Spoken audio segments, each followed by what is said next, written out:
Ngiyabingelela bazalwane. Khuluma nge-narcissist in marriage. Hey, i-topic difficult.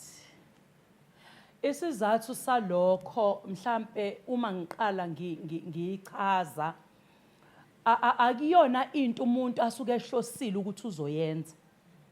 But mabe ichaza bathi it's a sickness, it's an emotional disease kumuntu. Uma ke isikhulunywa manje njoba isiphuma manje, ikhulunywa sengathi into entsha eqhamukile nje. Ngiyacabanga omkhulu abazi ukuthi ukhuluma ngani manje usuthi narcissist. Ku-youth, kubantu abasebasha, kulula ukuthi bathi wazwa yi-narcissist. But thina sesibadala kunzima ukuthi silisho lelo gama and understandeke. Uma belichaza ke bathi akuyona into umuntu ane-control over, kodwa kuba isifo umuntu kuyenzeka akhule naso, kuyenzeka asifunde endleleni, kodwa lowo muntu usuke edinga usizo. Yini ke narcissist? Uma beyichaza bathi ke umuntu o-self-centered. Uma usufuna ukumgiva kahle uthi u-selfish. Umuntu oyicabangela yena kuphela. Umuntu ngisho emshadweni makuzokwenzeka into ufuna ibe ngaye. Once into yaveza lo munye umuntu oseceleni akasaphathekile kahle. Angithi sithe sickness. Kuthiwa ke emshadweni in sickness and in health. Uma ke sesifike la kutheni recognize or diagnose as a narcissist awusamfuni wena. But usick nje. This is in sickness. Isigulo sakhe naye simphethe. Uma ukwazi ukubekezelela isigulo sasekamereni ukuthi akusenzeki kahle, naso lesi kusayisa isigulo. Kodwa lesi si very dangerous. Ithini ke lento? Uma sikhula ngiye ngithi ke i-narcissist ngiyacela baba bangangithethisi, angithathi side lo mama. Usually abantu ebalimazayo abagula abephathwe yilento ekuthiwa i-narcissist kuba abantu besilisa. Ngindoda mina. Unonkosikazi nje. Ekhaya masikhuliswa umfana wena. Wena fanele uwenze kanje. Wena fanele ube nomuzi. Thina amantombazane asikwazi ukuthi sihlezi sikhuthazwa ngezinto ezinjalo. The only thing mhlambe esikhuthaza ziphathe kahle ukuze ufike emshadweni yabo konke okugamayo okuphambili kubo komuntu wesilisa. Bese umuntu wesilisa developer lento ethi fanele ngivele. Thenga umuzi. Yabo indoda ithenga umuzi. Ake senze i-example iki. Nangu kumuntu wesilisa ke sekufanele athenga umuzi. Nangu umuntu wesifazane ukhona fanele amlekelele. Uthengile umuzi usezolokhesha ukuthi uthengwe yimini. Kanti mawuthenga umuntu wesifazane akuvamile umuntu wesifazane lokho evela ukuthi imina njalo engithengela umuzi. Kuthengwe imoto ekhaya as a family. But umuntu wesifazane uyakwazi ukungena ngaphansi komuntu wesilisa avele umuntu wesilisa. Lento yenze ecindezela le sickness kubantu besilisa ukuthi ibe enkulu kakhulu. Ake ngiyise mhlambe kuyi-biblical context. Bafazi thobelani amadoda enu. Uma sebesiyala lapha masishada, oh ma, thobela indoda noma ingathini, ungasho lutho bheka phansi, ungayibuki, indoda ixolele, indoda yonke into is about umuntu wesilisa. Siyasifida lesi sifo. Bese kuthi mase kufika kuleli part le ethi thandana omkeni. Unkosikazi uyathanda. Sesiqedile. yonke lento ade ikhulunywa, the softness before siye ekamereni ungincome ungenzele awukwazi ukuyenza, because it's not about you. It's not about me njalo, it's about you. Siye ekamereni nje, it's about fulfilling your needs, not mine. Awunaso nesikhathi sokungibuza ukuthi ngiright yini. Usuqedile nje wena usu-right. It's a sickness. Self-centered, ngisho njalo. Uyibheke yena, lento uma yenzeka kuyi-family, whenever uma efuna ukuvoice out something, ivoice yakhe somehow iyacrash. Automatically nje uma akanayo ivoice ukuthi athi cha mina umamezala engathi angiwathanda amazambane akhe. Angani noma say understand abazalwane, siyayikhuluma ibe yinhle, kuthiwe la owesifazane akawa understand amazambane amamezala, uyabona? Because it's about fulfilling i-need yendoda ukuthi usamthanda uma wakhe. Manje mina ingakho lesi sifo lesi sithi ke sigxile kakhulu kubantu besilisa more than kubantu besifazane. Guys, we need help. Uma ke sithi in sickness and in health, bathi ke masebechaza bathi kuyenzeka ingakho kuthiwa si dangerous. Kuyenzeka mase sishadile kulomshado wami, as much as you would see ukuthi ngihappy, kodwa mina inside angikho happy. Mina I had dreams before sihlangana, kodwa ama dreams ami ngiyakwazi ukwamisa for yours. Kodwa mina mangithi ngifuna ukuphuma ngiyosebenza, hayi ngiyasebenza ngizokondla, ngizokwenza into oyifunayo. Secrashwa who I am in order for you to flourish. Angani noma siya understand, siyahambisana abazalwane? Lento lena ilimaza kakhulu umndeni.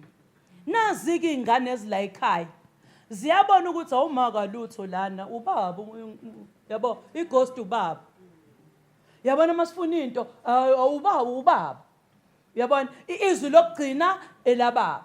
Yonke into it's about, angithi ubaba unikeziwe vele amandla kusukela semncane, indoda ayibe ukuthi, so ukhula nje akayicelanga lento, ukhula vele usebekiwe lapho ukuthi abe njalo, bese yahluleka ukuzicontrola ke.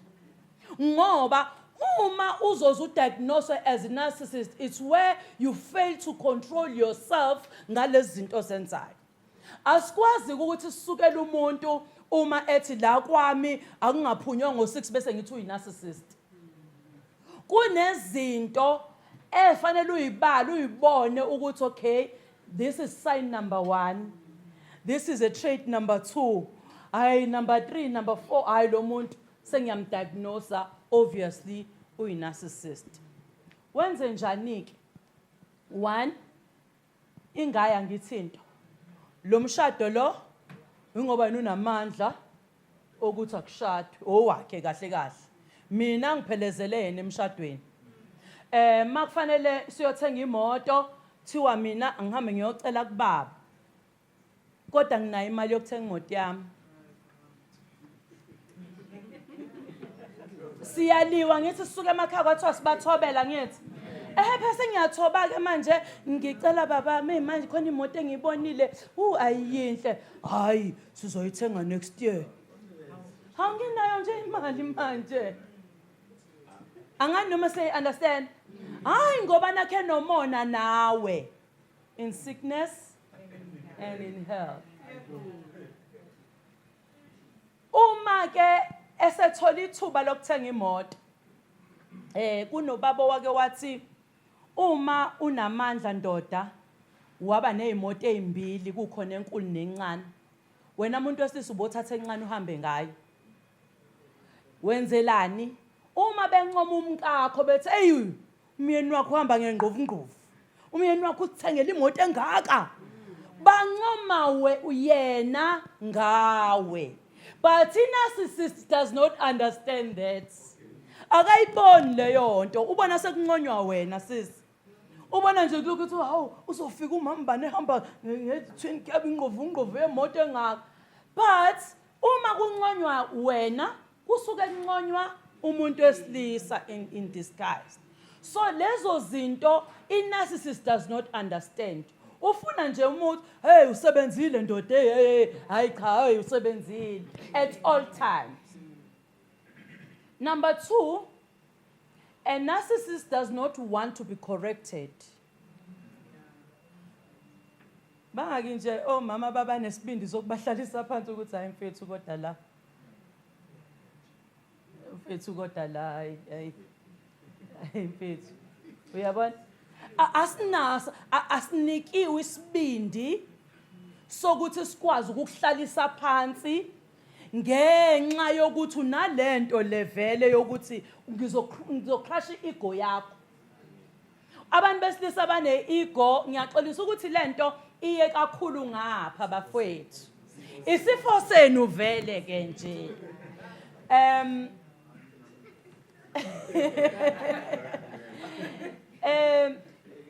Awukwazi ukumhlalisa phansi umtshela ukuthi kodwa mfethu usheshile because uzocrush i-ego yakhe.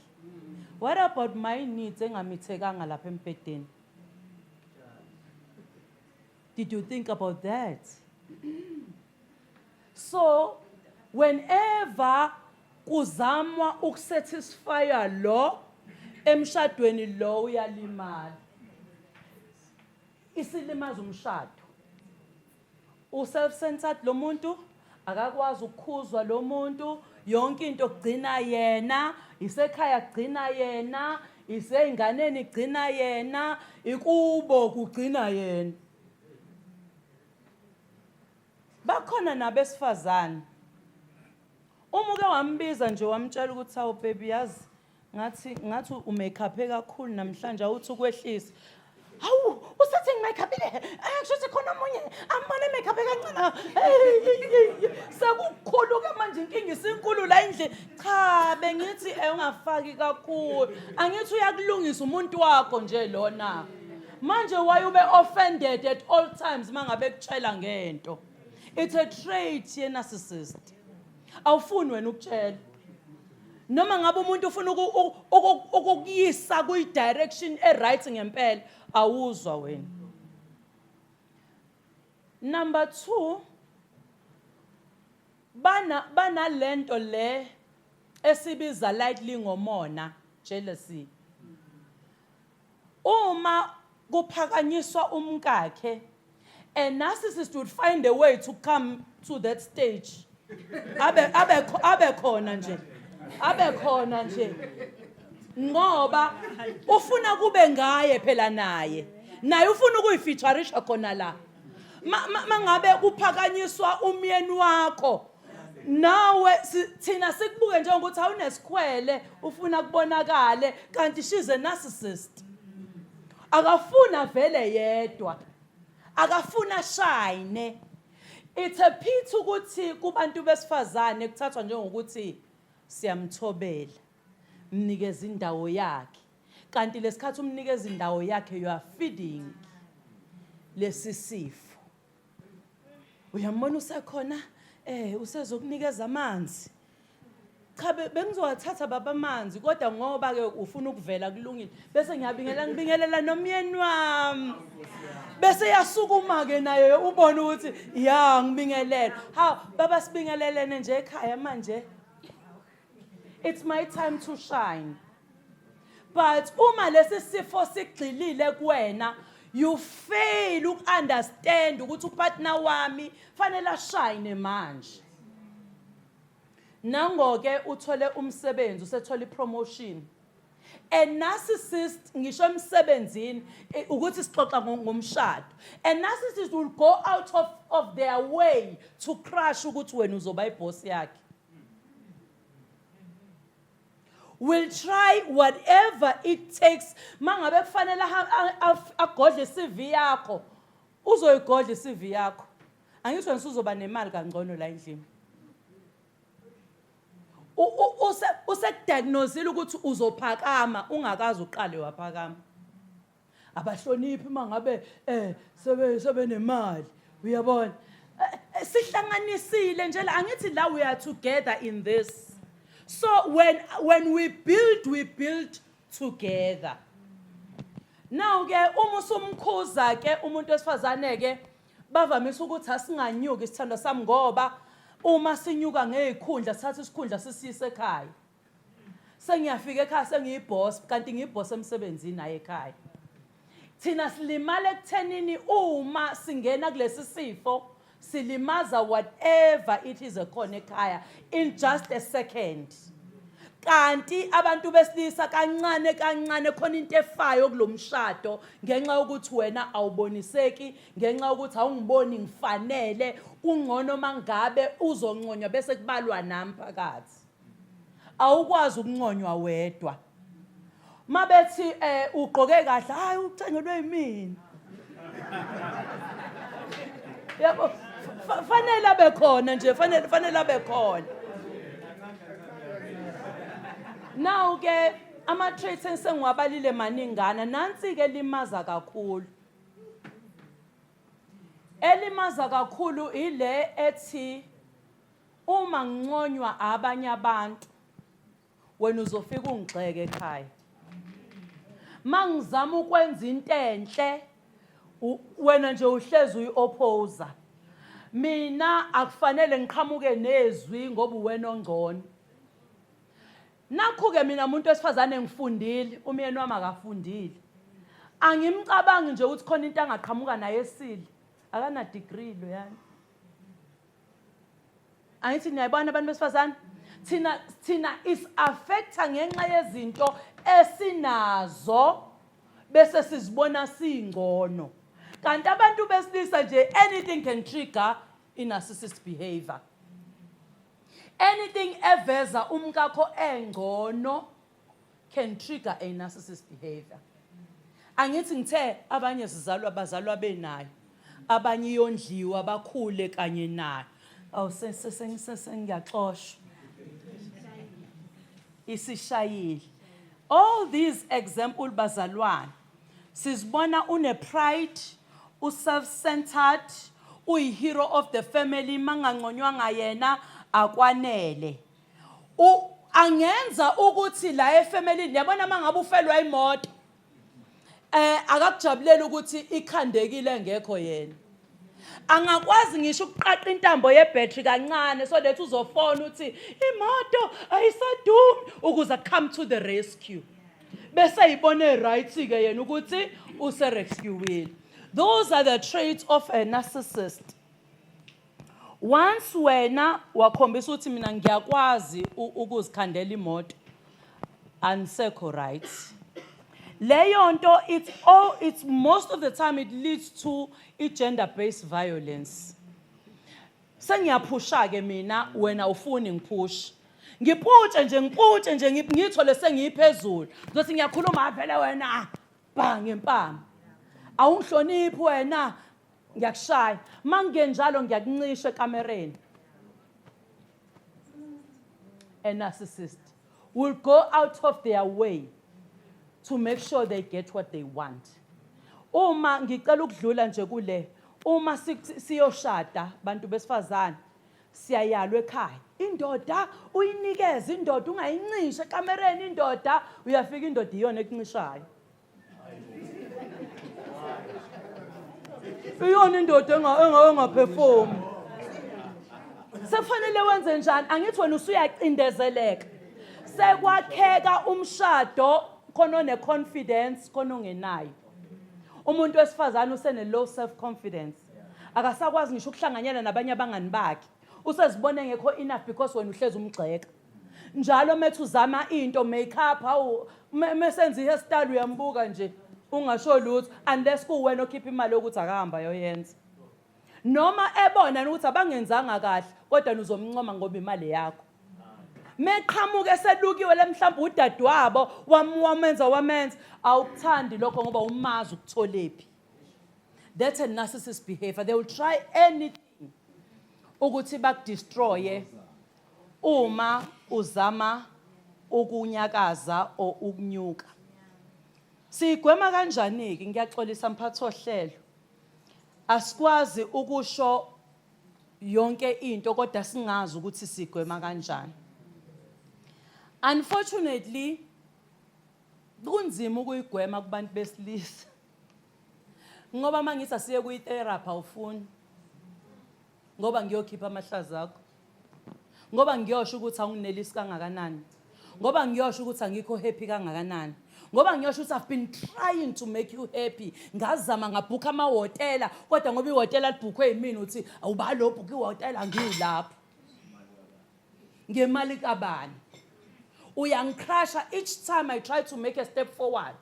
Ngifuna la ekhaya sithuthuke siye lapha phambili. Kodwa ngoba wena unale sickness onayo, awukwazi ukuthi awuvume umndeni uthuthuke ube namabhizinisi ngoba amabhizinisi avela nobani?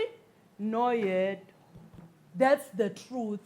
Kuyenzeka kubo oyedwa o powerful. Kodwa manihlangene nibambisene, you both go up. Kodwa umndeni ongabambisene ubona kufanele ngabe labantu sebelapha. Kodwa basolokho bendandaza ndawonye. Futhi khona ogodla amandla la. Othi ngeke kwenzeke ngaphandle kwakhe. Umuntu osifazane ubonakala ngokuthi athi noma ngangishiya sobona phela uyoba yini emhlabeni. Wazi ukuthi uwena ocontroller ukuthuthuka kwakhe. Kanti uNkulunkulu ukhona into amdalele yona azompick up from the ground wena ungasekho. Siyazama ukuhamba ama-counseling agcine echazeleka ngokodokotela ayibone ngoba wena uma umtshela nizoxabana kuzo-end up akushawane endlini. Uyazama noma ngike ngathi-ke le iyamcindezela umuntu esifazane. Should I understand ukuthi uyi-narcissist from 15 years ago sazwana? Sishade kuphele 30 years namanje usanjalo? Namanje awushintshi sibambisana sesibadala sino 60 namanje ngisalokho ngithithize emva kwakho. Mina ngiyabona ukuthi yazi mase sibe namasim la ekhaya. But a narcissist would not allow. So we try to understand each other. Ukuthi ke njoba unkosikazi wakhe nje nenkani engafuni ukulalela nomona nawe usukaphi. Abanye kuba i-background yabo vela abazali bakhule benze njalo. Umama engelutho o ubaba engelutho, hayi babakho isidakwa nje. Hayi babakho ayikho indaba yakhe. Imina ngoba ngiyasebenza emakhishini awuboni lo muzi njengoba umuhle kanje abelungu bami abangipha lokho ubaba ngamvezi. Siyazama ukunderstandana in sickness and in health till death do. Ake ngitshela omunye nomunye ukuthi niyabathanda. Umtshela ukuthi uyamthanda. I love you. Bese uyakufaka ke ukuthi in sickness and in health. Sickness and in health. Umthanda kuyi-sickness ebonakalayo ne-sickness engabonakali. Le sickness ye-narcissist ayibonakali. Ayifani nokuthi uhambe uyolala esibhedlela thiwa umzimba usavumi thiwa uyamtatazelela lo muntu asazi phela abanye bamtatazelela ngoba vele amapholisa asezoba right kodwa ke uyamtatazelela ulungi abe right. But le ye-narcissist it crushes omunye partner. We try to understand, but let us meet each other halfway. Ngiyabonga.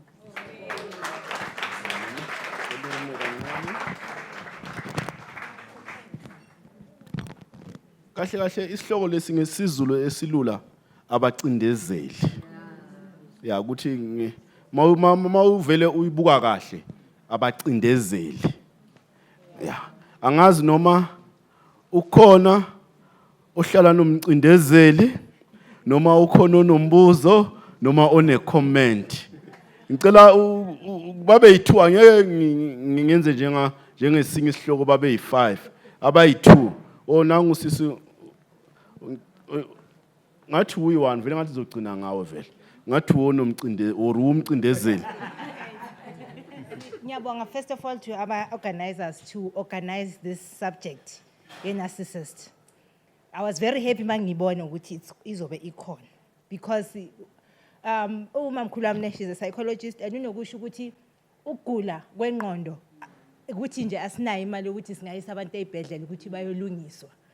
Ngoba abantu ama bipolar, ama narcissism maningi lama diseases.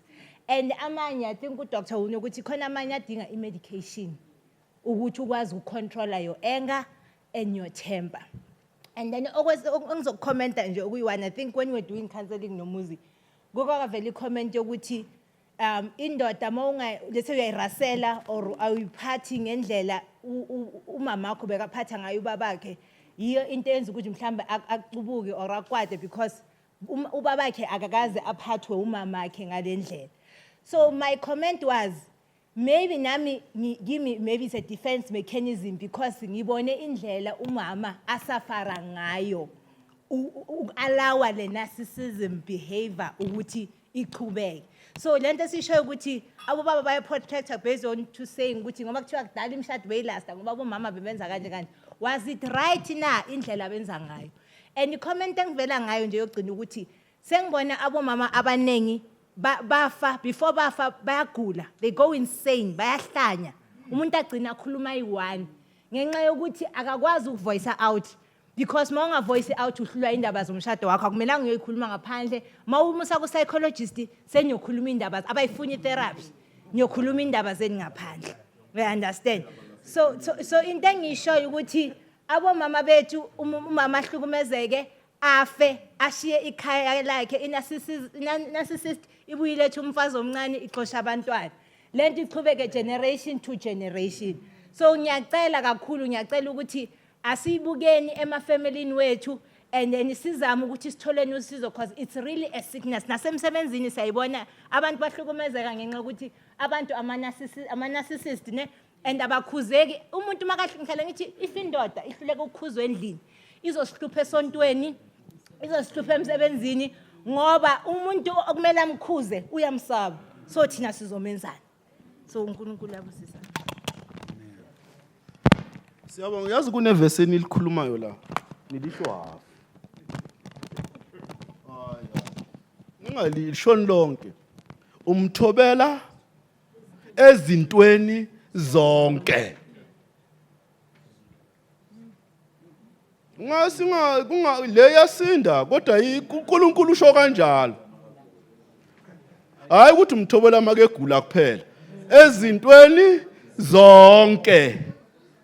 Angazi ngiyabuza Bishop. Should umthobela noma ngihamba iviki ngibuye next week. Ngiyabuza. Hayi iBhayibheli ithi entweni zonke. Ngicela ungena mfethu udlala ngevesi uma indoda inhloko yayo kunguKristu kuba easy ukukuthobela ezintweni zonke ngoba vele ngeke uzenze izinto eziphambana nomthetho kaKristu.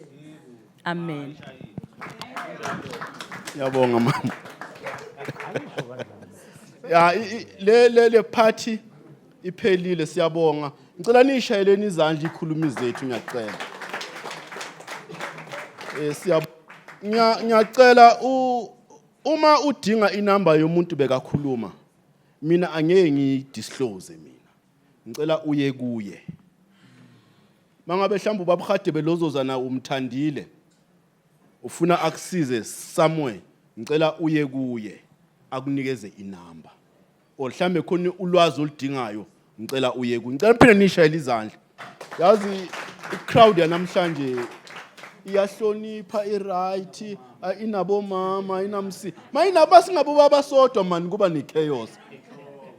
Hey kuba nechaos. Ngicela ubabhadebe asondele asenzele offering. Ngicela ukuyisho kanje lento. Ngiyazi ukuthi ningene ngemali. Kodwa siyacela ukuthi nithi kancane amathonsi.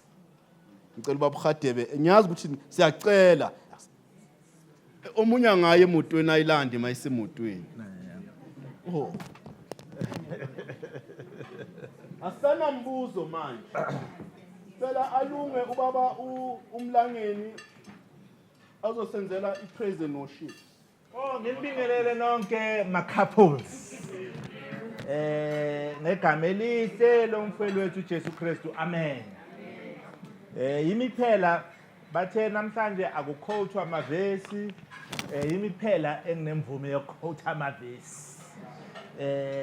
Okay, mhlawumbe nalabo bazolandela ke sebangawacoacha ngoba sekuzobe sekuvule mina. Yabona into emnandi nje. Yabona mawufuna ukuhlukanisa umfana nendoda yabona or nje noma esemncane nje ubona ukuthi yabona lo sekuzoba indoda ke manje yabona ubona ngalento leyo yokuqala nje kuthiwa imali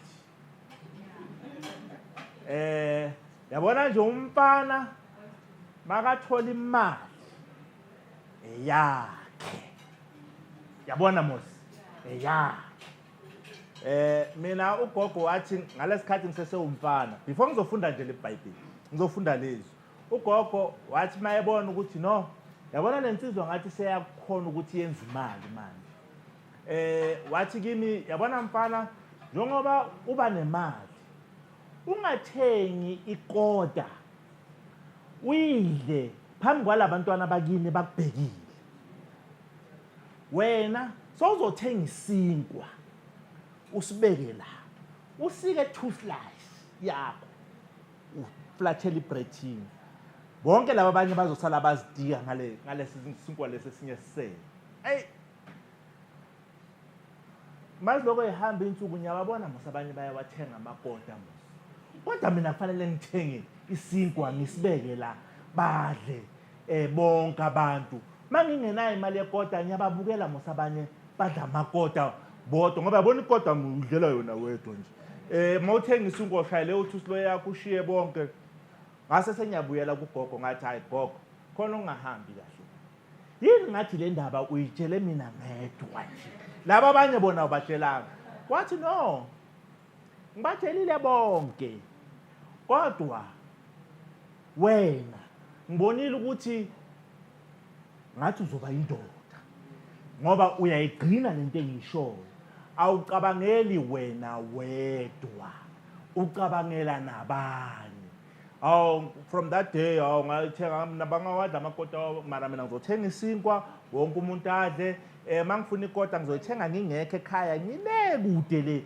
kodwa mangisekhaya ngithenga isinkwa kudle wonke umuntu as long as nginganayo imali yokubathengela wonke amakoda ngcono ngithenga isinkwa ukuthi wonke umuntu adle so engikushiso yiloko ukuthi namhlanje le ndaba ye-offering izoba lula ngoba ngikhuluma namadoda mosi yabona mosi khuluma namadoda so izoba lula nje le topic ye-offering asikhulume ke asikhulume inhlangano yobaba okay abobaba ke kufanele kube amadoda vela ngithi yabo yonke into esiyenzayo sicabangela umphakathi nje i-well-being yomphakathi asikhulume sinokudla inhloko sibiza wonke umuntu eze azodla inhloko ukuze sokwazi ukuthi siqinise abafana abakusasa ukuthi kuba amadoda wanamhlanje yabona namhlanje nje sibize ama-couples nizule nje mayiqala nje ukuthi kunama-couples alaphekile nje ngokuthi nje sihlangane nje asikhulume kodwa ke asikhulume ukuze naye phela akwazi ukuthi a-organize izinto ezinjengalezi siyahamba shona singena ezikhwameni zethu nje yabona nje sikwenze konke lokhu ngothando namhlanje sicela nje ama-donation sicela nje okay angazi wena ufunda izwi qala ukuthi izwi lithini or bese senyani explainela ngizofunda laphana kwizaga 11 izaga ke zabhalwa indoda eyayihlakaniphile kakhulu indoda enguSolomon uNkulunkulu ayithande kakhulu uSolomon uthi mayekhuluma nathi namhlanje laphana kuzaga 11 uverse 24 uthi ukhona ohlakazayo yabona Mose uyayikhipha nje yabona Mose nokho uyenezelwa ke nake loyo kepha ogodla ngokungafaneleyo ubangela ukuswela nje kuphela uSolomon usho kanjalo ithi umphefumulo ophanayo uyakhuluphaliswa hey ithi ngime khona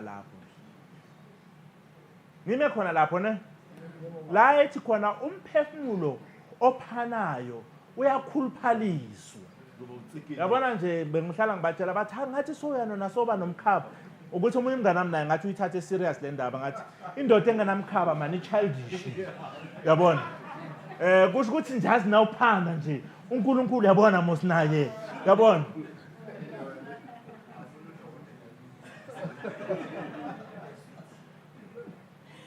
manje lokhu ngikushela nje ukuthi bengicela bazalwane ukuze asikhulume nakusasa akwazi ukuthi aqhubeke angagcini la okay fanele uqale ngami konje ne mara unkosikazi wami sekayavulile manje naye ufuna ukuthi eze la ngiyazi abanye abobaba bashiye namawalathi wabo emotweni sine account ka asikhulume la ningafaka khona ama donations wenu nisilethele wona ukuze ngoba yazi each and every year uasikhulume nje ufuna ukuthi sisesenezinye inkonzo sizozenza zaka asikhulume la ikakhulukazi ngiyazi namhlanje sibamemela bomama but sibamema once a year but ikakhulukazi sigxile kubobaba ukuthi abobaba babe amadoda amahle akusasa yabona nje mawufuna nje ukubulala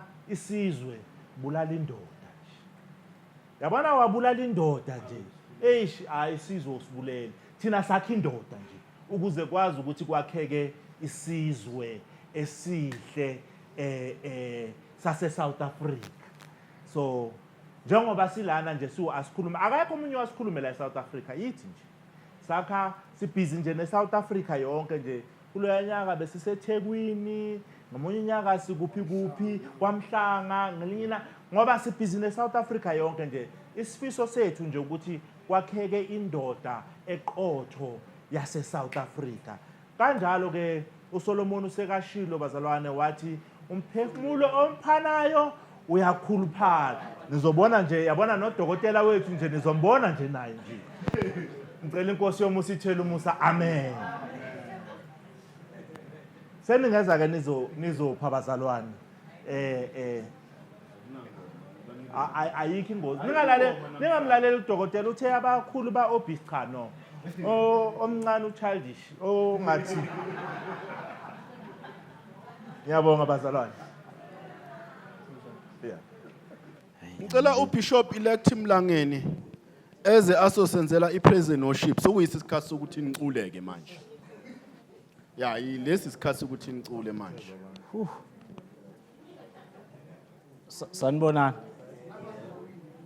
sanibona endlini hey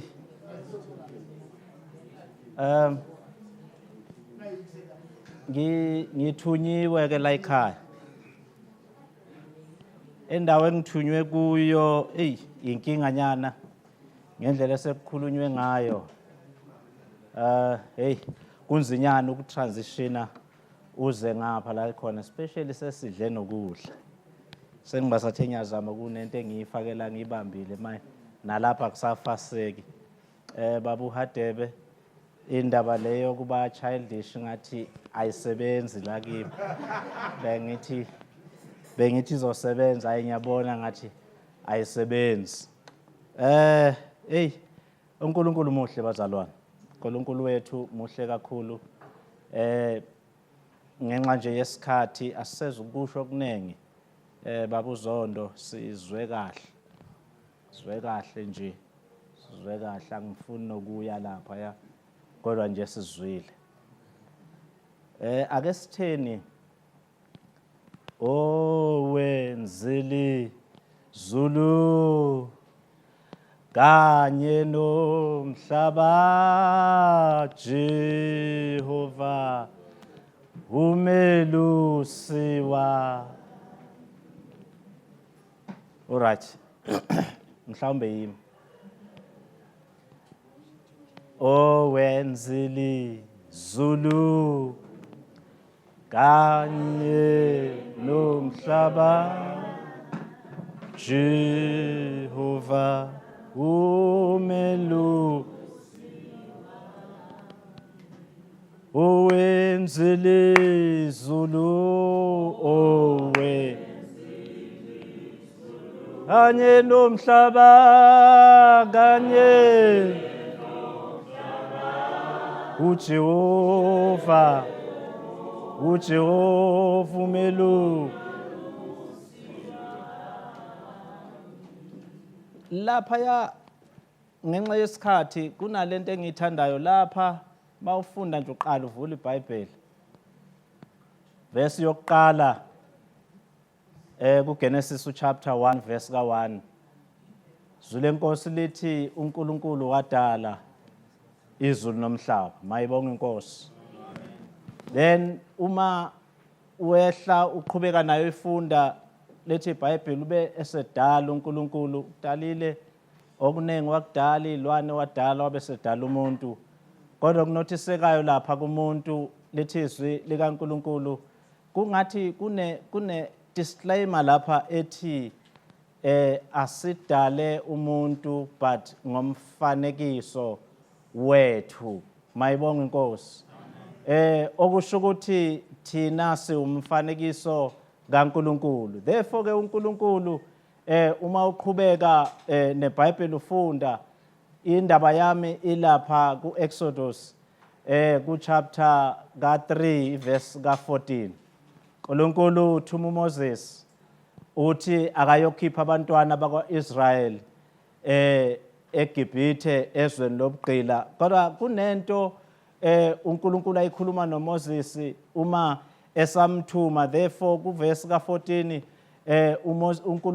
uMoses uzwakala ubuza uNkulunkulu kuverse ka13 uthi ngiyofike ngithini kungathi laba abantu babengamazi noNkulunkulu mayibonge inkosi then usezwakala uNkulunkulu usephendula uMoses uthi ufike uthi unginguye enginguye ungithumile mayibonge inkosi therefore sizodumisa loyo uNkulunkulu onguye enginguye mayibonge inkosi therefore lo uNkulunkulu bazalwane sekukhulunywe kanje izinto ezikhulunywe la uNkulunkulu uNkulunkulu wemishado akuhambeki ke emshadweni engekho umnikazi womshado engekho umdali womshado mayibonge inkosi therefore sizodumisa nje loyo uNkulunkulu bazalwane ntambama ngenxa yesikhathi lento yendumiso angiyazi lento eyathi ngiyibone nje iyavama ngathi umuntu okufanele enze indumiso noma enze praise and worship umuntu ohlabelela kangcono unfortunately ke angikwazi ukuhlabelela kangcono kodwa ke ngikwazi ukuthi ngazi ukuxhumana noNkulunkulu kangcono mayibonge inkosi therefore ngoba kuyenzeka nje lihlatshelelwe kudunyiswe kodwa kungafikeki ngoba nomuntu odriver lento yokusa abantu kuNkulunkulu akaxhumene noNkulunkulu kubalekile ukuthi no driver lento abe noxhumano ngoba kahle kahle leyanto yendumiso into eletha iattention ukuthi kukhona ongibiza ngeke ngabona labantu uma kuyolotsholwa ngiyaxolisa ngeke ngabona labantu uma kuyolotsholwa abakhongi bezofika lapha kwaMlangeni uMlangeni akezwa lutho uma bengakamemezi noma bengakadumisi noma bengakaworship kodwa uma beke baqala bathi Mlangeni Magasela uyaqala umnumzana athi wemfana kungathi khona abakhulumayo egate uma sethi Mlangeni nina basekuthini esebasho ngezinto lo uNkulunkulu esizomdumisa yilo uNkulunkulu ayethu Israel uma yengene ezintweni lo uNkulunkulu evele enguJehova Shama uthi Israel uma yengene ezintweni avele uNkulunkulu uJehova Rafa avele lo uNkulunkulu Israel uma yengene esimene ephuma avele uJehova Tsikeni sizodumisa leyo uNkulunkulu owenzile izulu kanye nomhlaba uJehova umelusi wami owenzile zilizulu kanye nomhlaba Jehova umelusiwa owenzilizulu owenzilizulu kanye nomhlaba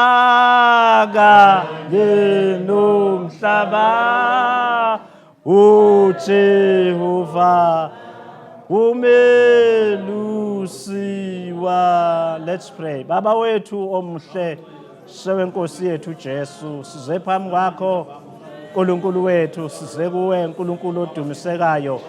Baba wethu sithi umuhle ntambama uNkulunkulu wethu, asizanga ke kuwe uNkulunkulu ngoba kunezinto osenzele zona, kodwa size kuwe ngoba udumo lufanele wena wedwa. Size kuwe ngoba unguNkulunkulu. Baba wethu namandla onke entambama siyazithoba uNkulunkulu wethu, siza kuwena lama couples. Baba wethu, Baba sikholwa egameni lika Jesu ukuthi impilo zabo uNkulunkulu wethu aziyukufana nayizolo. Baba egameni lika Jesu, indlela beze ngayo abeyukubuyela emumva ngayo egameni lika Jesu Kristu waseNazaretha, sithi Nkosi udumo lufanele wena wedwa. Simbonanga uNkulunkulu Baba wethu onjengawe, awufaniswa uqhathaniswa nalutho entambama. Sithi phakama njalo uNkulunkulu wethu egameni lika Jesu Kristu waseNazaretha. Amen. Yes, Lord.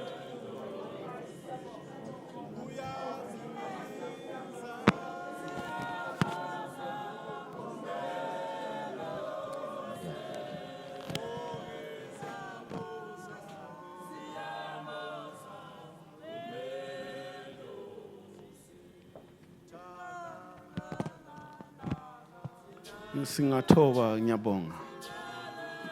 Sesisemaphethelweni. Ngizocela uPresident uthi umngadi Madlukovu asenzele isermon yethu, then sizokwazi ukuthi sizovala bese siyabuyela emaplatini wokugcina. Ngicela uMadlukovu asondele ngaphambili.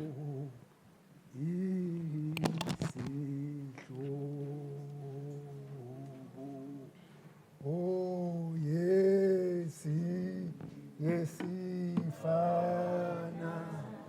yesifana nawe asikhisi hlobo asikho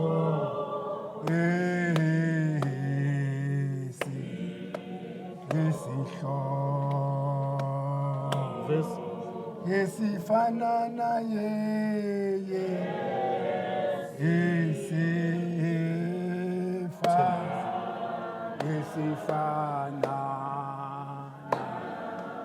yesifana nawe asikhisi hlobo asikho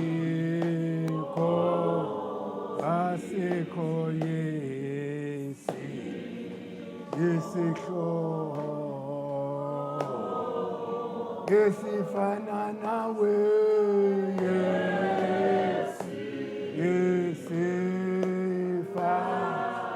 yesifana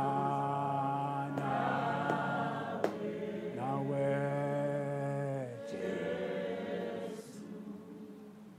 ngiyabulisa kini nonke bazalwane ntambama ngegama lenkosi Jesu. Amen. Nibahle yazi. Sijabulile kakhulu kuba nani nibahle kangaka. Siyambonga kakhulu uNkulunkulu wethu. Kukhulunyiwe bazalwane. Ngicela nje ukuya ngqo bazalwane. Ngoba ngilo muntu nje ukholelwe ekuthenini aye ngqo. Malibonge igama lenkosi. Ngicela siye kule ndaba ikuGenesis namhlanje ngikuGenesis chapter 12. NgikuGenesis chapter 12 verse 10. Ozongifundela uzogijima uzozafike ku20 but ngizothi nje Angizukukhuluma ngawo wonke lamavesi ayi-10. Ngizocaphuna lapho nalapho nalapho bese ke ngibuyele emuva. Bazalwane sikule nkonzo yabashadikazi bazalwane. And le nkonzo yabashadikazi noma inkonzo yomshado inomnikazi wayo owayihlelayo owafisa ukuthi kuhanjwe ngayo. Kunama instructions akhona, awuhambi ngendlela oyithandayo. Amen. Uyabona ngimuhle kanjani? Ngabe nginamakhosikazi awu-20. Kodwa ngenxa yokuthi le nkonzo engangena kuyo yathi indoda ibe mfazi munye. Yingakho ngilapha. Malibonge igama lenkosi. Ngilalele lolozo elisho njalo kimi ukuthi okuhlanganiswa uNkulunkulu akekho ongakuhlukanisa. Ngibambe lolozo lelo. Ngibambe izwe lithi uhlanganisa okubili okuhlukene akwenze kube yinto eyodwa. Ngiyakholwa ilokho ukuthi owesifazane ongumkami wathathathwa kimi. Uma ubona mina ubona yena. Malibonke igama lenkosi. Ngiyakholwa ilokho njengokusho kwani kwezwi likaNkulunkulu. Ngicela nje ukuthi ngiye ngqo kule ndaba bazalwane, uzongifundela umphathi ohlelo namhlanje, uzongifundela noma nginevoice encane kodwa nizoku-understanda. Ngiya-understandeka kakhulu. Inkosi inibusise. Amen. uGenesis 12 uverse 10 isihloko sale ndaba sithi uAbrahama useGibhithe. Verse 10. Kwase kuhlasela indlala eKhanani, uAbrahama wayesehlela eGibhithe ukuyogogobala khona ngokuba indlala yayidlangile ezweni lakubo. 11. Kuthe lapho sebezongena eGibhithe wayesethi kumkakhe uSarayi, ngazi kahle ukuthi ungumfazi omuhle kakhulu. 12.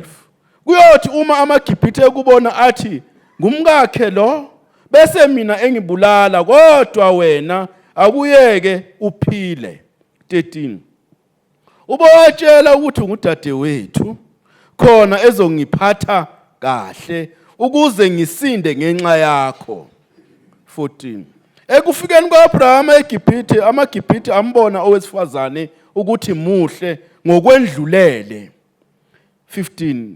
Izikhulu zikaFaro nazo zambona zamncoma kuFaro wayeselethwa esigodlweni sakhe.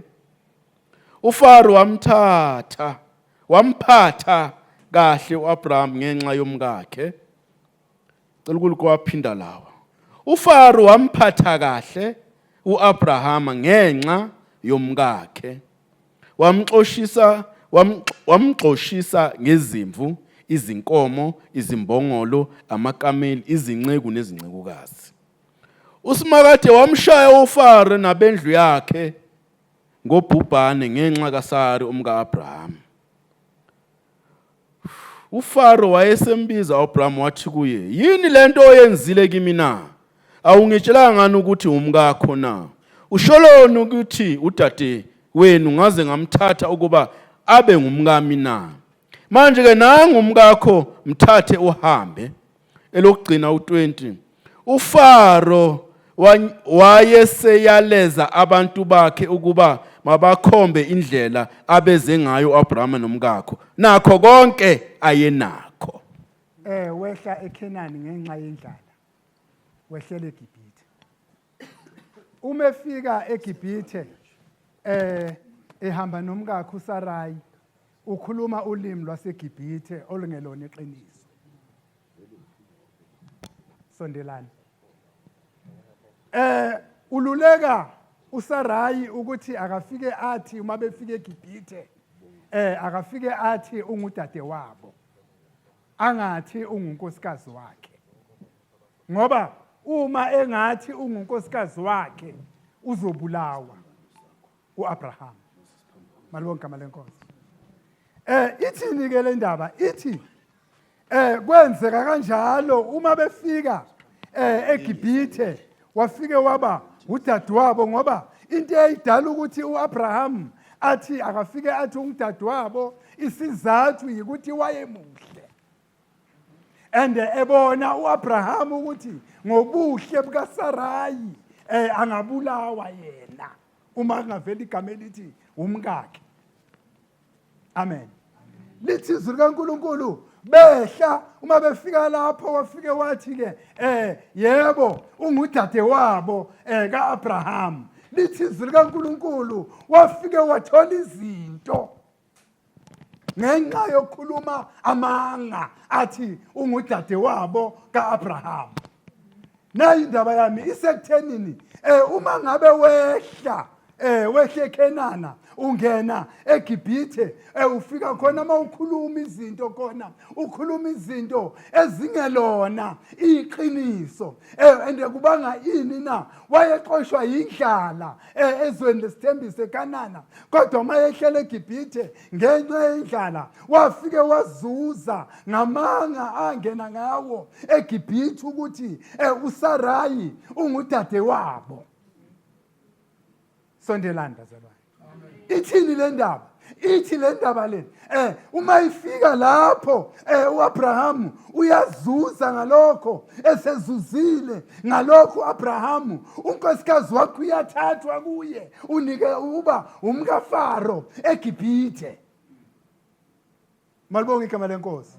Esebile umkaFaro eGibhithe uAbraham inkinga yakhe kwaba ukuthi uzicabangela yena akathathi indaba kaNkulunkulu ukuthi noma ngabe kunjani namhlanje umuntu ozongisiza uNkulunkulu kodwa wafuna ukuthi uAbraham eze ngamaqhinga akhe njenganamhlanje namadoda kulesi sikhathi eza ngamaqhinga ukuthi indlela yokuthi kuhambeke kahle emshadweni ukuthi ngize ngendlela yami kanti eza ngendlela kaNkulunkulu.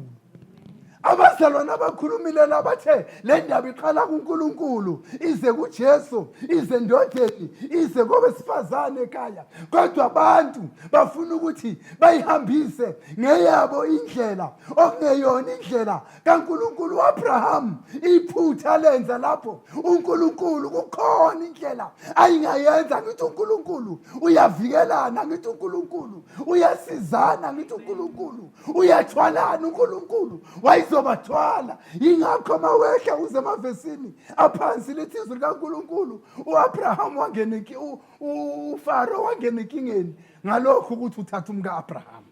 Amen. Waba nenhlupheko ashaywa ngazo. Leyo nto leyo uNkulunkulu wayivele ezoyenza kodwa kudingeka amadoda kulesi sikhathi angeze ukusebenzisa amakhanda awo. Abraham wayethi solve isolution kanti udala inkinga. Malibonga igama lenkosi. Kufuneka amadoda azolalela bani uNkulunkulu mangabe izwi likaNkulunkulu lithi indoda inhloko yekhaya. Inhloko yekhaya indoda inenhloko yayo naye nguKristu. Yingakho ikhaya lizophila kahle. Malibonga igama lenkosi. Yingakho ikhaya lizohamba kahle. Kodwa mangabe uzofuna ukuthi nawe ube namadabula lapho ube nawakho amaqhinga kuzoba nenkinga. Malibonga igama lenkosi. Izwi likaNkulunkulu liyaveza emavesini angezansi ukuthi ngenxa kaAbraham uNkulunkulu washaya uFaro. Yingakho uFaro ethatha idecision yokumxosha kodwa wayesedlile uAbraham. Yes, no bonke. Malibonga igama lenkosi. Wayesedlile uAbraham. Ngoba siphila esikhathini lamadoda adla khona ngenxa yamakhosi kaAngasi. Siphila leso sikhathi. Indoda nje ivuma ukuthi bavumelane bakhe isivumelwano nomkakhe ukuthi akahambe ungena kwamfelokazi ukuze kuzodliwa la ekhaya. Malibonga igama lenkosi. Bavumelana ukuthi mangabe kuba bongasebenza izondo kuthiwe umama akazame lapha ahereze la sebenza khona akahereze kulabo baba bese basemsebenzini ahereze ukuze kuzodliwa la ekhaya. Kwaba kanjalo nalapho uAbraham ewamherezela uSarayi wamherezela ngoba umthola usenezimvu umthola useneyimbuzi umthola usephethwe kahle ngenxa yokuthi wayeherezelwa uSarayi. Apha amadoda azophuma yosebenza angayoherezelwa mhlawumbe bakhona abaherezelwayo. Malibonga igama lenkosi. Kinaleyo ndaba bazalwane ukuthi asiphileni njengokusho kwezwi likaNkulunkulu. Indoda ayingalahlekelwa ilungelo layo lobudoda, ngoba ilungelo lobudoda ukuthi likulahlekele isizathu ukuthi awulalela uNkulunkulu. Uthi la ekhaya angene ngo6 kuvalwa amagate kodwa ungena ngo8. Awenzi into practically le wena oyikhulumayo. Fanele into uyikhuluma isize wena. Kufana nezwi likaNkulunkulu, izwi lifuna ukuthi lisize wena zonke. Ungabi isiqhwanqhwanqa, ungajabulela ukuzotshela thina ukuthi ngifike ngabatshela abathula bonke olweni balalela mina, kodwa wena lingenzi lutho. Izwi kufanele liqale litshele wena kuqala. Kufanele izwi liqale liguduze wena kuqala. Kufanele izwi lisebenze wena kuqala, bese uyabuya kuzotshela thina. Malibonke igama lenkosi. Yileyo ndaba nje bazalwane, isemoni yami kule ndaba ethi madoda ningathengisi ngamakhosikazi enu.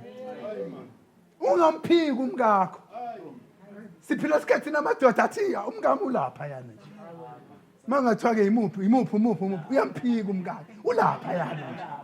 Malibonge igama lenkosi. Ungamphiki umkakho uze umthathe uyomthengisa emakhosini aseGibhithe. Ungamthatha umkakho uyomthengisa ezweni eliphansi usuka ezweni eliphezulu. Uyabona mangikhuluma ngokusuka phezulu uye phansi, kunendaba eyayuthinta umoya wami. Uma ufunda incwadi ka10 lithi izwi likaNkulunkulu umuntu othile wehle eJerusalema wangena eJerikho, wathi uma ifika eJerikho wadibana igcwele zamgcweleza zamshiya ngumntu nje, ngoba uma wehla phezulu uya phansi bazokukhumula. Bazokushiya umndondo, bazokushiya unqunu phansi, ngoba wehle phezulu waya kuphi? Phansi. Bazalwane, qaphelani ukuthi enikudlayo akusikho yini okungcolileyo, ngoba kungenzeka ukuthi ube right kanti udla okungcolileyo. Malibonge igama lenkosi. Kungenzeka ukuthi ubaba la ekhaya udla ngomama wala ekhaya, lo mama ngumzimba wakhe phandle wenza lokho akwenzayo, ubuye uzodla nawe la ekhaya udle ngalokho okungcola lokho. Malibonge igama lenkosi. Kodwa izwi likaNkulunkulu lithi namhlanje uSarayi lithi izwi likaNkulunkulu namhlanje uFaro wamxosha uMoses, wamxosha uAbraham, emxoshela lokho ukuthi uthe lo udadewabo futhi udlile kakhulu. Nazi imbuzi udlile kakhulu. Yazi udlile la, ende naye uSarayi udliwe la, bonke badliwe. Kodwa okuzokusiza mntakama yikuthi sisondele siye kuKristu. Okuzosisiza yilokho ukuthi thina amadoda singalahlekelwa ilungelo lendaba ethi abesifazane bangabasizi bethu, singalahlekelwa ilelo lungelo ukuthi bazosisiza ende sivume ukusizwa. Abazalwane, amadoda awafuni ukusizwa. Anenkani amadoda, awafuni ukusizwa. Yazi uma ngikhuluma ngekhaya elingenandoda ngikhulume ngehostel eMlafi. Uyabona uma ufika eMlafi ehostel uzosibonela nawe. Noma insizwa yakhona ingageza ibe inhle kanjani, kodwa uthi uyabheka emafasitereni akunakhethenisi. Ubona ngani na? Ubona ngokuthi ufake nje amafasitela bhakhe, ubone na ukuthi hey le ndoda lena akunankosikazi la ekhaya. Kodwa ikhaya linonkosikazi ubona ngekhethenisi. Ubona ungena eminyango ukuthi umama wakuleli khaya uyaphila. Ubona ngokungena eminyango ukuthi umama wakuleli khaya udinga izinto ezinhle, noma imali ingekho ekhaya, kodwa umama wakuleli khaya ufuna ukuthi indlu yakhe ibe yinhle ibonakale. Yilokho sikhuthaza lowo moya nakubantu abasha bangakathatha amakhosikazi. Sikhuthaza lowo moya makukhulunywa ngeexperience. Sinabomkhulu bakhona, kunabogogo bakhona. Ukhona omunye ngeke ngimtshele, uma ethi uyangikwatela ngithi noma ungathi uyakini mos uzobhoreka. Uzofika ubabhore kini. Malibonge igama lenkosi. Ya, uzofika ubabhore kini, ngoba uzofika ushaya imithetho. Bakutshele bathi asihlale nje sayithu sibhekane la endlini, sibukane emehlweni nje, ngoba nabantwana bengasekho, sibukane nje emehlweni sobabili. Sibhoreke size sibe right, sikhotelane size sibe right, ngoba uNkulunkulu ubize lokho bazalwane ukuthi asiphileni ngobungcwele. Lithi izwi likaNkulunkulu okhuluma ngezwi likaNkulunkulu akaphili ngayo. Yilokho nje bazalwane, okhuluma ngezwi likaNkulunkulu akaphili ngayo. Inkosi umusimbusise.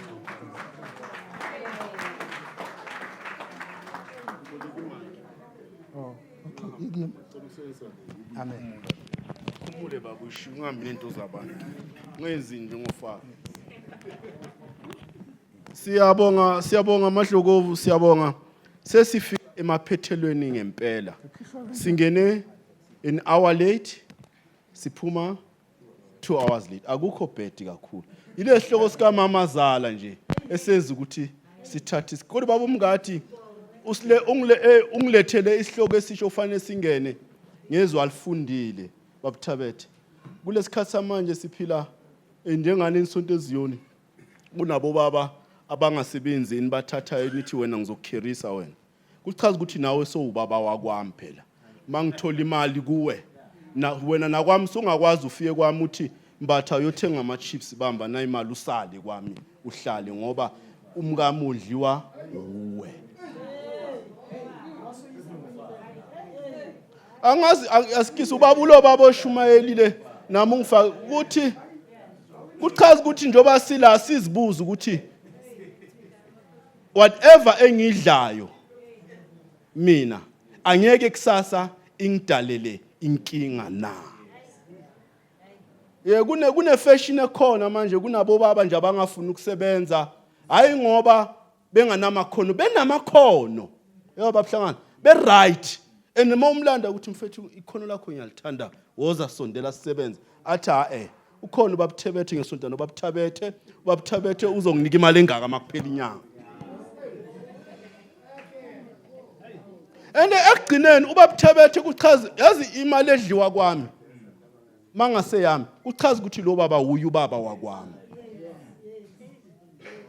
Ilento efunda obaba umngadi ikhona babunkosi kule mihla esiphila. Bakhona ofaro lesikhathi esiphila kuso manje. Ene sihamba nabo ene siyabathanda ene siyabakhothamela senza into ezinkulu kodwa bawo ofaro bale mihla. Ene uma babona bathule pulpit uyabahlonipha kodwa kusalayo yini ufaro wale mihla.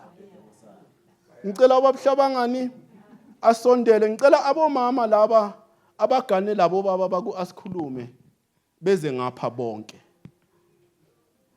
Labo baba labo ngicela umama Mkhadebe ngicela umama Nkosi ngicela umama Mbatha ngicela uGS ngicela umama Umlangeni. Bazalwane siyabonga kakhulu.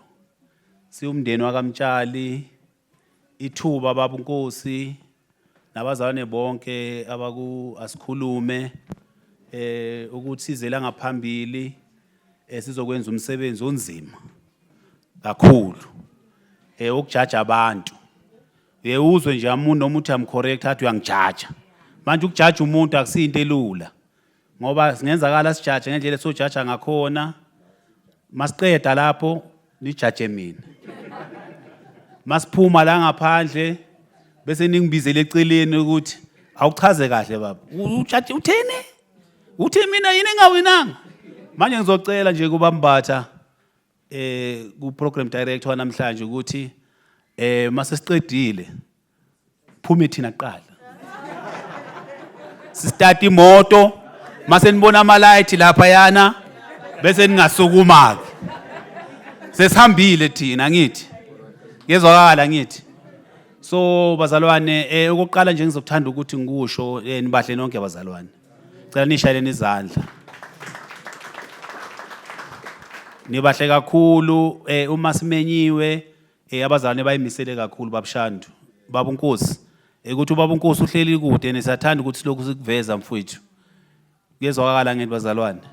So siyabonga kakhulu ukuthi nisimemile sayimisela ukuza la manje thina umkhakha esikuwo umkhakha wokugqoka hayi ngoba thina sigqoka kakhulu but njengoba baba Nkosi ethande ukuthi size namhlanje sizojaja abantu abagqokile. Sesivezile ke bazalwane ukuthi ukugqoka kuyahlukana kuya nange event ukuthi lapha yana babhala ukuthi gqokwa kanjani. So umuntu ufanele agqoke accordingly. Uma ngabe futhi azi ukuthi kuzofika isikhathi ukuthi kujajwe. Into yokugqoka bazalwane ibaluleke kakhulu. Into yokugqoka ilento ukuthi umuntu ngendlela agqoke ngakhona make vela fanele ukhona ukum-identify ukuthi leli ibhantsula. Ngezwakala ngithi umuntu makavela umbona ngokugqoka kwakhe ukuthi lo i-gentleman. Angithi kuyezwakala. Makayivela umbona ukuthi lo uyi-hippie. Angithi thina sikhule sasena nama-hippie. Manje ngizama ukukusho ukuthi until umuntu aqala akhulume and then uzokhona manje ukubona ukuthi oh ugqoka isudu mara akasi-gentleman. Mase akaqala akhuluma kodwa i-dress code iyasho ukuthi lo muntu lo makavela uyini uyi-gentleman. Kuyezwakala ngithi. Manje ke la ngaphandle kunezitolo sithengisa impahla ezahlukahlukene impahla khona ezama-hippie khona ezamapantsula kanjalo angithi. So uma ngabe kuthiwa kugqokwa kanje uye estoro sale impahla lezo kuthiwa kule event uzogqoka ngakhona. Angithi angeke ungene estolo samapantsula uhlanganise yabona ne dress code mhlambe ama gentleman. Kuyezwakala ngithi. We understand ukuthi isikhathini esisiphila kuso manje sesiphile esikhathini esinjalo umfowethu la uthe phela kusesowethu la. Manje njoba mina ngimile lana sizojaja abantu ugqoka ngakhona sijaji ngesowethu ngoba kuzofanele masemlazi baba next year sijaje ngemlazi kanti akuhambi kanjalo. Fanele sijaje ngokugqoka. Kuyezwakala ngithi. Manje ke sizojaja abazalwane. Sizojaja. Bakhona abazalwane esibabonile ukuthi laba hayi singabathanda. Kuyezwakala ngithi. Manje ke nixole bazalwane. Nixole. No ukuthi ngiyasaba.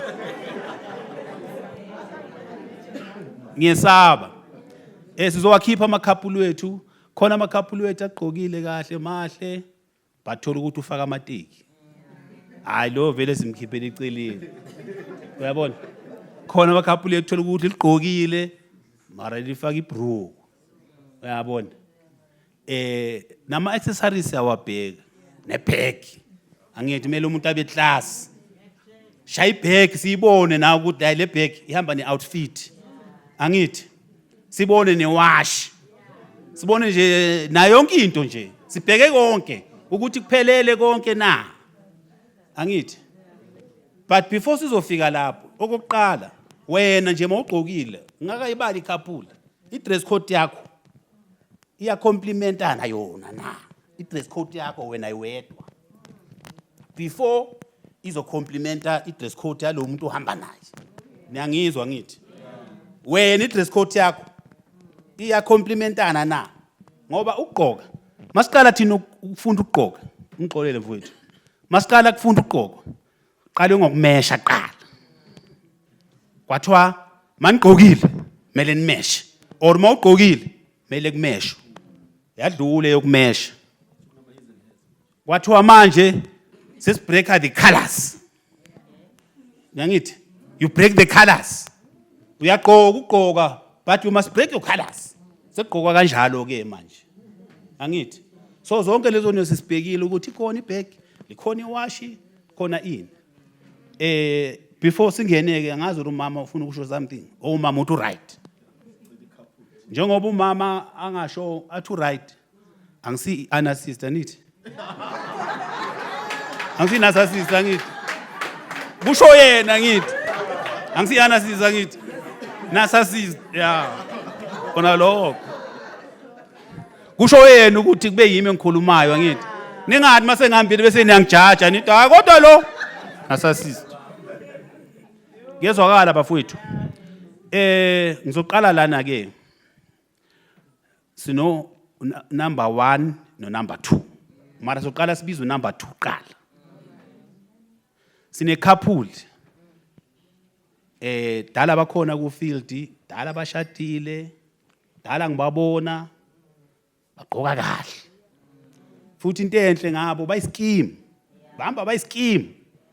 Uyabona ukuthi esikamini sakho ngeke ungene vele ungaqoka ngendlela abaqoka ngakhona. Bayaqoka labantu labo. Wonke ama event hlale ngibabona. Manje kune couple phakathi kwelama couple ayi3.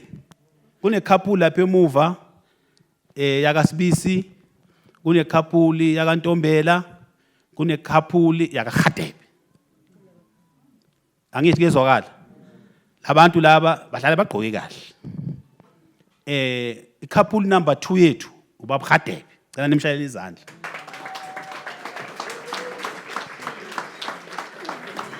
Ukhona ubaba Gadebe ngithi. Ngicela aphakame ubaba Gadebe. Ya ungasondela ngapha ubaba Gadebe. Ningaxabani ke njengoba ningabangani ningaxabani ne. Cela ubaba Gadebe asondele ngaphambili.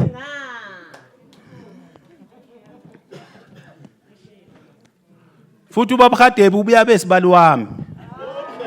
Uyabona? Ya ubuya besibali. Manje yiyo into enza ukuthi singabuye singamkhethi ngoba uyabona? Ya.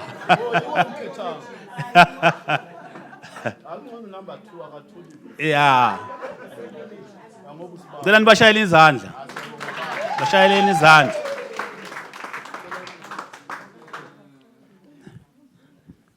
Bahle. Nababona ngithi bafake iblack. Ya iblack ayikho very difficult ukuhlanganisa vele iblack angithi. Manje ke sesobiza iCouple lethu okuyiyona ewinile. Difficult ukuhlanganisa lamakhala. It's not easy. Ushaya le color lenu iqale from phansi esichathulweni uphume nayo it's not easy. But iblack ungayenza ne white ungayenza. Nami ngizamile ukuthi ngihlanganise iblack ingihlulile. Ngezwakala ngithi bazalwane. Besibathandile abantu bethu abadala bakaZondo. For a mere fact, ngicela nibashele izandla. For the mere fact ukuthi bakhona bazirepresentile ene bahle ene badala kakhulu. Asibalami nobalama ngicela futhi nibashayele izandla. Kodwa kufikile kithi uthi asithole nje iCouple esasencane.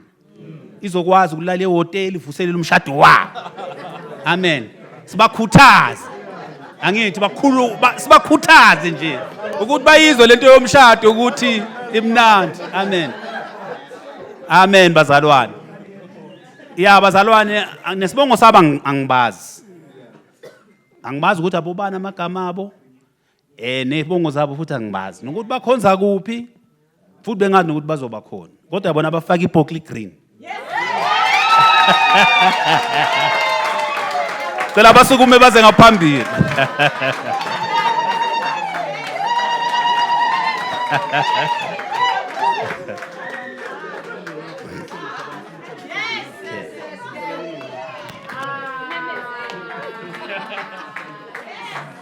Well done. Well done. Oh, singena phakathi. Oh, okay.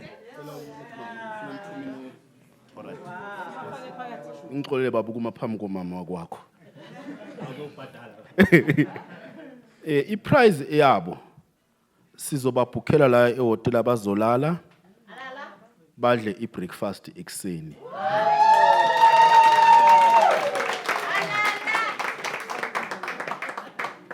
Ngicela uku-emphasize lokhu kusho.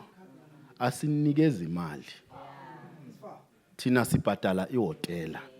Mangabe mhlambe nithi hayi namhlanje nithi kusasa or nini thina sibhadala nje ihotela nifike niyalala ekseni nidla ibreakfast. Ilo. Melo amemeza umama. Ube bengijaji bengizonitshala. Kodwa nikhethe umuntu orayi nathi sibukele kulo baba. Ne? Yeah. Yiko sigeza nathi.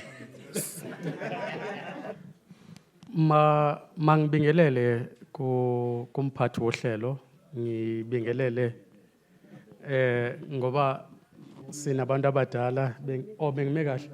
Oh okay. Ngibingelele bonke abantu abakhona la endlini iziphathimandla ze-Asikhulume. It's not the first time ngiba khona la. Bengikhona masihlangane kuphi konje baba Gadebe sisidla inhloko. So ngathi sekuyisiqhelo ukuthi ngibe khona. Ngokwegama ngikumzukisi wakwaMbenyana, nguNondumiso wakwaMbenyana, ndilimpondomise ke mina nguJola. Ndilitholo lemthwakazi ngumambuyisa. Sesishade for 19 years. Idate ke zaziwa huye. I'm not good. kule zinto, but it's 19 years now sishadile. Sibonga uNkulunkulu osigcinile because yonke into usisiqalo usisigcina sethu yonke into ifumaneka kuye. Kubantu aba-organize yonke le event, uNkulunkulu ngathi anganipha amandla niqhubeke impilo zizawushintsha ngethemba ukuthi yonke information esiyitholayo la sizawuyisebenzisa, but it's unfortunately ukuthi kusasa and next week sikhonze wisile firstly, so se-Vosloorus ngokokuhlala.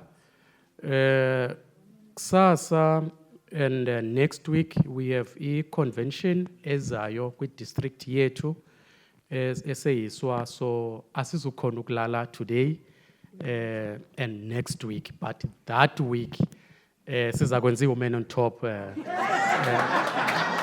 baba so futhi ke hayi ngizayithatha yonke le beyinto apha. Danke, ngiyabonga. Ngicela unobhala asenzele imemezelo before. Okay, ngizonichazela. Senihleli phansi. Ngicela ubuye mama. Ngicela ukuyisho lento before mhlambe wayebamile. Abo mama laba abakaze bacomplain babumtshali.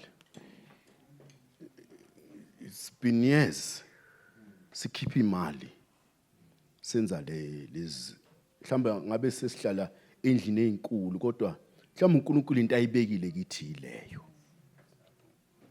Labo mama laba basupport nesebabangani ngoba nathi sijwayelene nabo bagcina beyabangani. Ya yibo abazoba nokubonga, anyeke kubonge thina kuzobonga bona njoba nilapha. Yiyo ngibacele ukuthi beze ngapha. But engikuthandile kubo baba umtshali isupport yabo. Abanye abomama ngabe sebakhathele. Besike sambe mhlambe kuthiwe sine event kunamhlanje la so besiqala ukuthi siphume nani. Silala ebusuku stress ukuthi imali ufanele sizikhiphe after that. Kodwa labo mama bakaze bakhomba bathi yekeni sikhunjuzwa yibo ukuthi hey couple seminar enhloko abayi understand kahle. Kodwa when it comes to couple seminar sikhunjuzwa yibo ukuthi le meli kodwa esisizayo ukuthi size sibe nayo nathi yasize emshadweni yethu. Hayi ukuthi senzela nina baba umtshali. Thina iyasiza thina. Yiko sibamisela labo mama. Akukho nami kube ngumama ngabe sengicomplainile imali engaka ephumayo eyosiza abanye abantu. Ngabe sengiyakhala, sengisho mina ngabe nginasa sick na. Ngiyabonga. Okuthule bandleni. Okhulumayo uLindiwe wakwaZondo.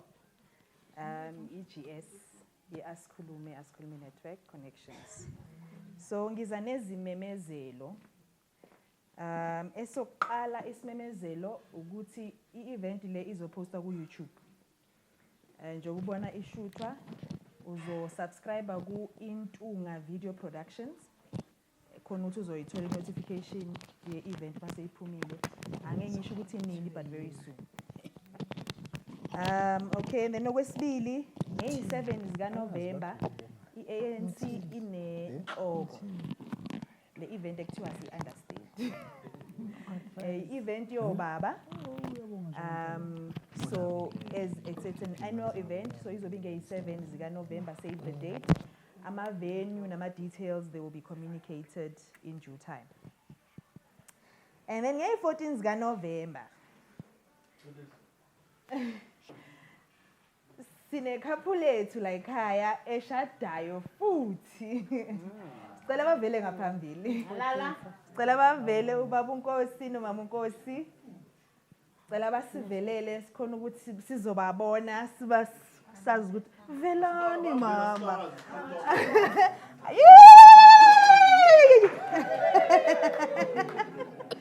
So sizobe sibashadisa futhi.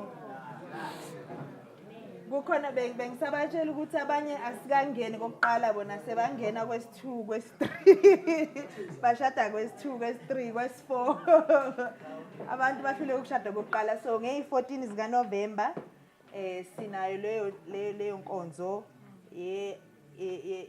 yokurenew ama-vows womama wethu nobaba wethu ubaba uNkosi. So iyasikhulume bafowethu sekuchaziwe ukuthi iyasikhulume iyini inhlangano ye-well-being ye-community. So ama-event siyaba nawo njengaleya namhlanje. So anybody who's interested ukujoyina inhlangano, you can join inhlangano. You can contact our chairperson ubaba uNkosi. Inamba yakhe uma uphethe pen, phethe phone. Inamba yakhe is 072 498 2877. Phinde futhi 072 498 2877. And then uma ufuna ukwazi ngenkonzo esizoba nayo yenhloko, umphathi wenkonzo leyo ubaba wethu uMngadi. Uma ungakhumbula imuphilo wenza isermon, inamba yakhe is 082 964 9982. Ngiphinde futhi 082 964 9982. Uma ufuna ukwazi ngenhloko. Any other general inquiries, you can contact me directly. Ngendaba yenhlangano ye-ANC. Inamba yami is 063 113 1373. Ngizophinda futhi 063 113 1373. Shuthi uma ungayibambanga any number oyidingayo, you can ungeza kimi, ungeza ku any one of us ukuthi uthole leyo number leyo ozobe uyidinga. Ngiyabonga bazalwane. Ngiyabonga mama, ngicela usibongele. Amen. Okonje ngiphathi lutho. Sanibonani. Sanibonani. Sidlile sisuthi ngizwa nithi bengithi ngilambile. Angithi ngijwayele lento baba umtshali manje sengithi mhlawumbe ngithathanga. No, siyabonga abazalwane, siyabonga nje kakhulu. Siyomama baka asikhulume. Siyabonga nje ukuthi ama-couples onke ala adele isikhathi sabo, adela nezimali zabo, azoba kanye nathi lana, azofida imshado yabo. Angithi nomunye la uzofida umshado wakhe. So sibe nezikhulumi zonke ezikhulumile, siyabonga kakhulu. Hey, mabe sifundisa iBhayibheli lithi onendlebe makezwe. Mina ngizwile bazalwane, ngizwile. Siyabonga nje kakhulu kuzo zonke izikhulumi zethu ezisuka ekudeni nezisuka eduzane. Mama uSithole, siyabonga kakhulu. Abanye angeke ngibazi kodwa nje abasuka ekudeni nabasuka eduzane. Siyabonga kakhulu nje asikhulume. Sinethemba ke lokuthi lokho okutshalwayo kuwele emhlabathini ovundile. Ngoba siyathanda ukuthi kungabi enye futhi couple semina ngonyaka ozayo but kuloku kungaveli izithelo. Yikho ngithi siyabonga nje ukuthi izikhulumi zethu cha